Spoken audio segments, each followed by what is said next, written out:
Good, bright, and beautiful Wednesday to everyone. Thanks for stopping by Garden State Weather and GardenStateWeather.blogspot.com, providing superior forecasting for the northern mid-Atlantic region 24 hours a day. I'm forecaster Robert Smith, and if you like fine spring weather, that's exactly what you're going to get today. And this is a video forecast discussion for Wednesday, the 29th of April, 2015. Absolutely gorgeous sunrise and beautiful bright blue skies await you on your way out the door this morning with temperatures near seasonable in the upper 40s to low and mid 50s, and it's going to be an absolutely fantastic day. Morning surface chart from weatherroanoke.com and digital atmosphere shows the high pressure ridge in control. Still, we have the upper level low spinning out over Nova Scotia, and this is a backdoor cold front that will be slicing through this evening from east to west. And there'll be an onshore flow developing on the outer banks here of the coast of New Jersey, the south shore and east ends of Long Island, much like it did yesterday afternoon, cooling temperatures off with the onshore flow during this afternoon as sea breezes develop, and then cooling further as the front moves in with cooler marine air mass coming in overnight tonight into tomorrow. So tomorrow's not going to be as warm as today, but still it's going to reach the 60s away from the water. Today's temperatures will be in the low to the mid 70s across the region. This storm system across the south and this upper level low still spinning out means that this storm system and this upper low closing off across the Great Lakes will be a little bit too late to interact together, and everything will stay to the south and east. There'll be quite a lot of clouds, and we'll get into that in a moment. Outside of that, things are really going to improve for the weekend. Morning pass of the satellite imagery, the visible satellite imagery this morning. The satellite at this time is passing over, but there's absolutely clear skies underneath all of this dome as the satellite passes through. Water vapor channel showing the drying here in the mid and upper layers of the atmosphere. Here's the lifting from our storm system entering into the Carolinas and parts of Florida. We'll go into that in a moment. And here's the leading edge of another vorticity maximum cold front, backdoor cold front that is going to swing from east to west through the region. The opposite of normal cold fronts at this time of the year. That's why they're called backdoor cold fronts. On the radar mosaic, we can find plenty of showers and even embedded thunderstorms, some moderate to heavy rain across Georgia and stretching into South Carolina.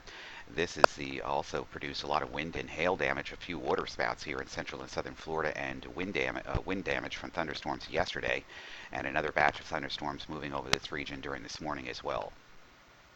And really, the only bad side to the forecast is if you're an allergy sufferer like a lot of us are, especially myself.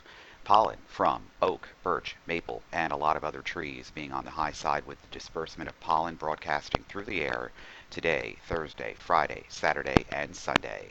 It's spring. And the agricultural forecast for southeastern Pennsylvania and northern New Jersey, issued by the University of Rutgers in New Brunswick. For rainfall amounts, none through midday Thursday, and then a tenth of an inch possible Thursday afternoon.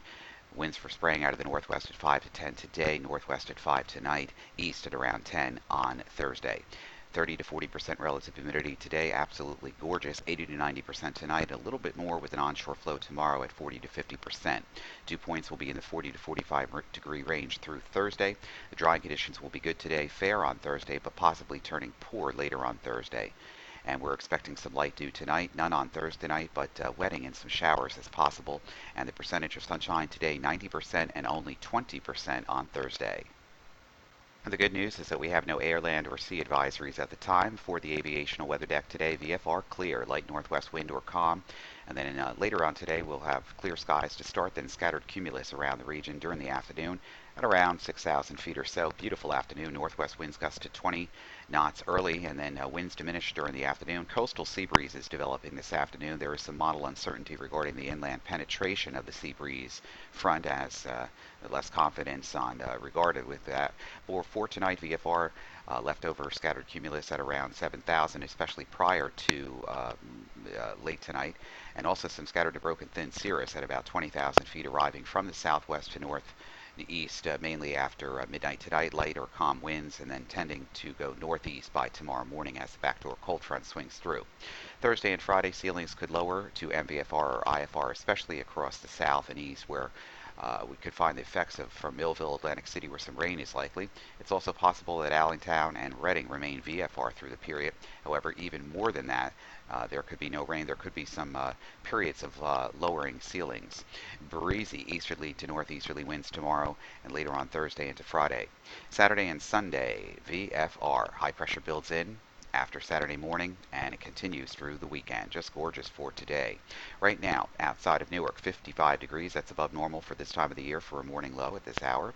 Dew point 40, humidity 57%. The wind is light and variable at 5. Mostly sunny sky this morning with very little cloud cover at all. VFR conditions in place. Philadelphia, another nice morning. 51 out there at the tarmac. Dew point 39, humidity 63%. The wind is already out of the southwest at 5. Beautiful clear skies and VFR conditions in place. And this morning we'll use the Canadian model guidance. Here's our storm system to the south. Here's our backdoor cold front coming through from east to west during this afternoon, cooling things off with an onshore flow tomorrow. Here's our storm system. Here's our upper low here. The two really not interacting and phasing too much until this storm system is further to the south and east, being suppressed by that still blocky pattern in the north western Atlantic here.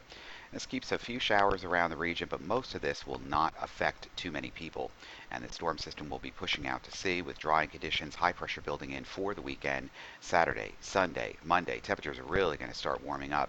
Most of these showers out over the ring of high pressure here to the north around the ring will remain out of our forecast period until early next week when a cold front begins to interact in the northern polar stream, and that should be approaching by Thursday, and that's when we could have some rain. And this looks interesting and a little spurious too on the Canadian model guidance, as the European model guidance and also the GFS model guidance shows the storm system right around the coast here for mid to late next week, moving further out to sea. Well, the model guidance from the Canadian GEM shows it moving directly into the coastal plain. So we're going to ignore this part of the forecast going forward from mid to late next week with generally dry conditions and beautiful warm temperatures. We can have temperatures in the upper 70s and low and mid 80s away from the coast. Now, of course, we're going to have sea breezes develop right along the immediate coast, the south shore and east ends of Long Island and southern Connecticut during the afternoon hours next week, and basically just beautiful weather conditions setting up for the first week of May. So you get out there and enjoy this beautiful day. A little cooler with an onshore flow tomorrow and Friday, and improving conditions by Saturday afternoon right through early next week. In fact, the mid part of next week could find temperatures in the 80s. So let's not complain about the weather. Let's get out and enjoy it. For everything live, it's Garden State Weather, gardenstateweather.blogspot.com, Twitter, Facebook, and Google+. I'm forecaster Robert